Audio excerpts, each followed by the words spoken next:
Hello বন্ধুরা, আজকে তোমাদের সামনে একটা আনবক্সিং করব। আনবক্সিং বলতে গেলে ফ্লিপকার্ট থেকে আমি বই অর্ডার দিয়েছিলাম, তো সেটা ওপেন বক্সই করছি সবার সামনে, দর্শকদেরকে দেখাবো এবং নিজে দেখবো। কারণ এর আগে আমার সাথে একবার স্ক্যাম হয়েছিল, দুটো বই অর্ডার করেছিলাম, আসেনি, শুধু বক্স এসেছিল। এরকম অনেকজনের সাথে হয়। এবার থেকে আমি প্ল্যান করেছি যেটা আমি অর্ডার করবো ফ্লিপকার্ট থেকে বা যে কোনো অনলাইন প্ল্যাটফর্ম থেকে, সেটা অবশ্যই আমি আপনাদের সামনে বা যেটা ভিডিওর মাধ্যমে সেটাকে ওপেন করব, যাতে করে সবাই দেখতে পারবে, বুঝতে পারবে এটা স্ক্যাম হওয়ার সম্ভাবনা থেকে বেঁচে যাবে। এবং একটা ভিডিওটা করার মানে উদ্দেশ্য এটাই, এটা প্রুফ হিসেবে আপনার কাছে থেকে যাবে, যাতে করে ইন ফিউচারে যদি কোনো সমস্যা হয় আপনি সেই কাস্টমারকে দেখাতে পারবেন যে প্রোডাক্টটা সম্পূর্ণ এসেছে কিনা। তো আমি এটা একটু সাইডে রেখে দিই। যেটা অর্ডার করেছিলাম আর কি, এনসিইআরটির দুটো বই অর্ডার করেছিলাম। তো দেখছি এসেছে বইগুলো, প্যাকেজিং যথেষ্ট সুন্দর, থ্যাংক ইউ। এখানে একটা কি গাইডেন্স বুক আছে, কার্ড। আমি দিশা পাবলিকেশন থেকে অর্ডার করেছি এটা।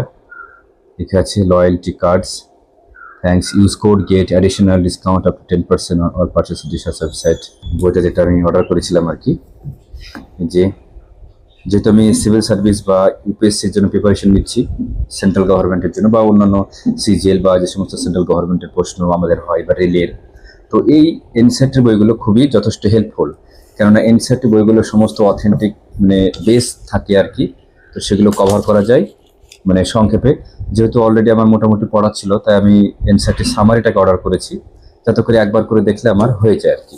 এই জন্যে আমি বই অর্ডার করিনি, ইউটিউবে ভিডিও দেখেছি, তারপরে এটা আমি সিদ্ধান্ত নিয়েছি যে সামারিটা একবার দেখবো। সামারিটা শুনেছি অনেক সবকিছু এক জায়গায় দেওয়া থাকে, সংক্ষেপে দেওয়া থাকে সমস্ত ক্লাসে, যেমন লেখা আছে 6 to 12, এই যে লেখা আছে ক্লাস 6 to 12, সমস্ত বিষয়গুলোকে একসাথে করা আছে আর কি। দুটো পার্ট আছে, একটা এনসিইআরটি সামারি পার্ট 2, এটা যদি সম্ভব পার্ট 1 হবে এনসিইআরটি সামারি ক্লাস। তো এই হচ্ছে দুটো বই, জানি না এই বইগুলো কেমন হবে আর কি, জাস্ট আমি ইউটিউব থেকে সিদ্ধান্ত নিয়েছি বই দুটো। তো যারা এই বইগুলো পড়েছো আর কি, বা যারা প্রিপারেশন নিচ্ছ, তারা অবশ্যই কমেন্টস করে আমাকে জানাবে এই বইগুলো কেমন পড়লে কেমন সুবিধা হবে বা কতটুকু অথেন্টিকতা এই বইগুলো না আছে, সেটা তো আমি পড়তে পড়তে বুঝতে পারবো। বাকি তোমাদেরকেও জানাচ্ছি, যারা পড়ার ইচ্ছুক আছো এই সমস্ত বই অবশ্যই নিয়ে একবার চেক করা উচিত। যে কোনো বই দেখো, কোনো বই না পড়ে সিদ্ধান্ত নেওয়া উচিত ঠিক হবে না যে বইটা কেমন, ভালো মন্দ, কতটুকু জিনিস অথেন্টিক আছে, সত্য না মিথ্যা, কোনটা ঠিক কোনটা ভুল, অবশ্যই বইগুলোকে পড়তে হবে। তো অবশ্যই তোমরা যারা প্রিপারেশন নিচ্ছ তাদেরকে অল দ্য বেস্ট এবং জার্নি তোমাদের শুভ হোক, এই বলে আজকে আমার ভিডিও শেষ করছি।